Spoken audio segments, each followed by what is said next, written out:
Hey everybody, SlipjointSawyer here. Welcome back to the channel. Today I have a very special knife, one that's close to my heart. This was a birthday gift from my brother. He's currently living in New Zealand, so I know he will be watching this. So thank you very much, Rob. Thank you for all your support watching the channel, and just being the amazing brother you are. So we'll jump into the review now. So it is a Rough Ryder reserve knife that he had sent to me.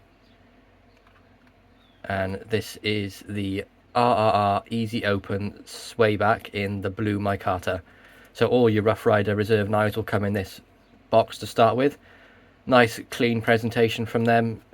Pretty much the outside just has the Rough Ryder reserve. You have the barcode there, which is RRR009BM, standing for blue micarta. And we'll just pop that open now and take a look. And then inside the box you will get this tube. Nice embossed Rough Ryder reserve on there, and then you have built by hand, backed for life on the bottom of the tin, and then you do have a nice little cap there with the embossed logo on it as well. Really nice little touch that. Pop off the lid and you're sort of met with this foam, and then inside there you will have the knife, which comes wrapped in this really nice Rough Ryder reserve microfiber cloth. So we'll pop that out there, I think. And the knife, because it is D2 steel, it comes wrapped in this sort of wax paper to stop any sort of patina or rust happening on the blade. Apologies for the ruffling.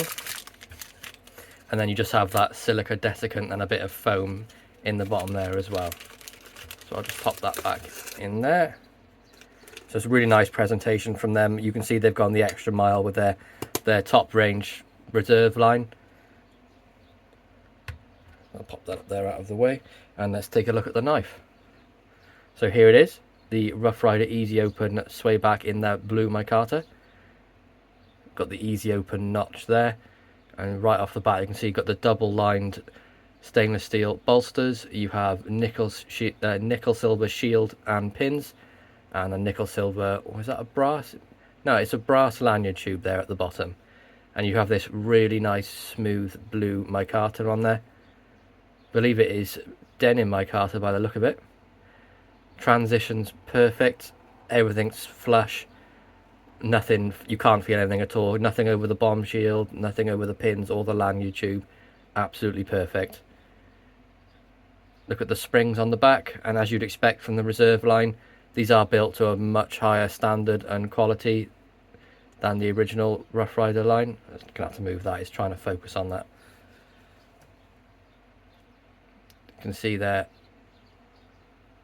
the quality on the back springs. There's no gap in there at all. Got this wonderfully sort of like semi-polished back springs and brass liners. Absolutely perfect all the way across. And you can see as well the blade is bang down the middle, dead center. And as with their reserve line, they do use phosphor bronze washers on these, so you can just about make them out in there. Something very new for a traditional knife. Normally they just pinch it between the bolsters, so I know that's something they've been doing over there for a while. It does give you a nice smooth action. You can see on the reverse of the knife, pretty much the same story as the front. Everything is smooth. You're not going to feel any transitions at all. I mean, the only thing you can feel is the lined bolsters, and well, that's pretty obvious because they're like inset. Excuse me. Wonderfully smooth. And I mean, just look at that blue micarta. Isn't that fantastic?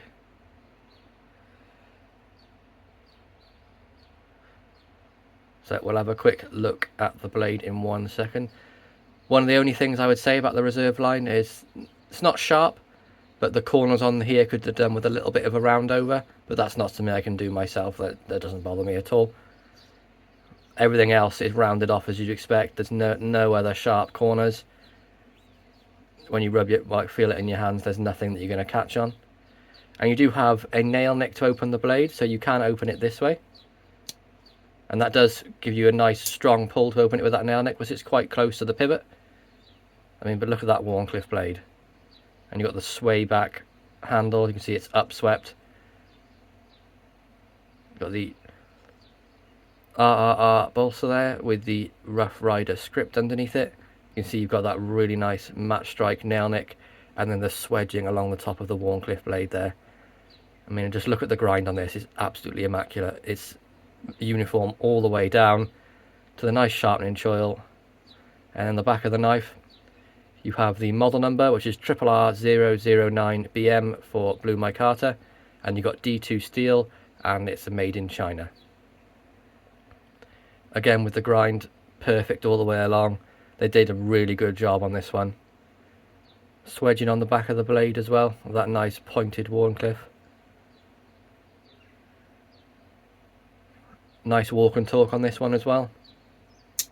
Nice snap into the half stop, and then a nice snap into the close as well. Absolutely perfect. And one of the reasons I like the easy open access is I don't have the longest nail, so sometimes it can be a bit of a trek to get to the nail nick, but with the easy open you just pinch and pull, and nothing's easier than that. And because you're far enough away from the pivot, you're all the way down here when you pinch, it's nice and easy to get out. The sort of pull on this, I would give it about a 7, so it's pretty much ideal. You have that nice sort of sway back. For me, I like to choke up on quite a lot of my slip joints just for the added security that the blade's not going to close on you like this. And then my little finger sits really nicely in the easy open, and you just feel nice and secure there with that extra bit of grip. But if you want to hold it as you would sort of a bit further back, this sort of finger falls into it. But it's so comfortable in the hand. Normally not a massive fan of the Swayback, but from the design of this I knew I really wanted it, and I'm really grateful for my brother to get picking this up for me and sending it over. It's an absolutely beautiful knife, and it's going to be forever in the collection. This one is not going anywhere. So we'll have a take a look at some specs now. We don't sort of weigh the knives on this channel. I'm not so bothered about the weight of the knife. Like, I like to have a reasonable weight to it, but it doesn't bother me if it doesn't weigh anything at all either. So I'll just go with some lengths.